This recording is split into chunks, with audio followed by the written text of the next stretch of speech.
The 12 Labors of Hercules. Hercules' struggles made Hercules the perfect embodiment of an idea the Greeks called pathos, the experience of virtuous struggle and suffering which would lead to fame, and in Hercules' case, immortality. And by the end of these labors, Hercules was, without a doubt, Greece's greatest hero.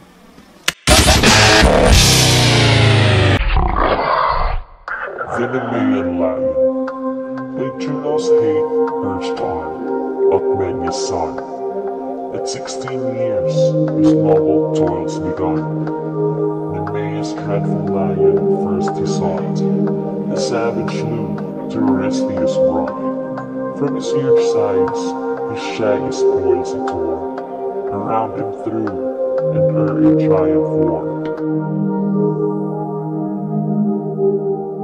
The Lernaean Hydra. On Lerna's pest, the undaunted hero rushes. With massy club, her 100 heads he crushes. In vain, one crushed, two hissing heads arise, till good Lawless to each wound applies. The burning brand, dipped in the Hydra's gall, his arrow's lightest wound is death to all.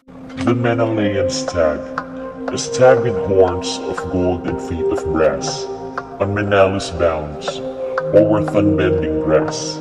To Dian sacred this his doom to bring, unhurt into the presence of the king.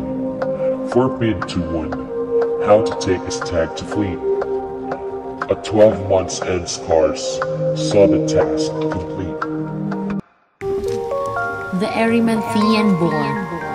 To Erymanthus next his course is bent, to seize the boar by incense Dian sent. The fell destroyer bound he over him flings, and unto scared Eurystheus quickly brings. The trembling tyrant shrinks, aghast with dread, and in his brazen vessel hides his coward head. The stables of Augeas. To cleanse the Augean stables, now he sped, where 30 years, 3,000 oxen fed. The task for man to break, a river's course. He turned and through the stables, urged its force. The tide resistless rose, and in one day the gathered filth of years is swept away. The Stymphalins. The lake Stymphalus by his arm was freed from those dire birds on human flesh who feed. By Pallas' aid the dreadful race subdued, no more its banks with whitening bones are strewed. Honored by all mankind, he now returns, but still Eurystheus envious, hatred burns. The Cretan moon, a furious bull with nostrils breathing fire, to punish Minos sent by Neptune's ire, roams wild in vengeance through his wide domains, and death and terror spreads over Crete's fair plains. But soon the bellowing beast alive he caught, and vainly struggling to Eurystheus brought.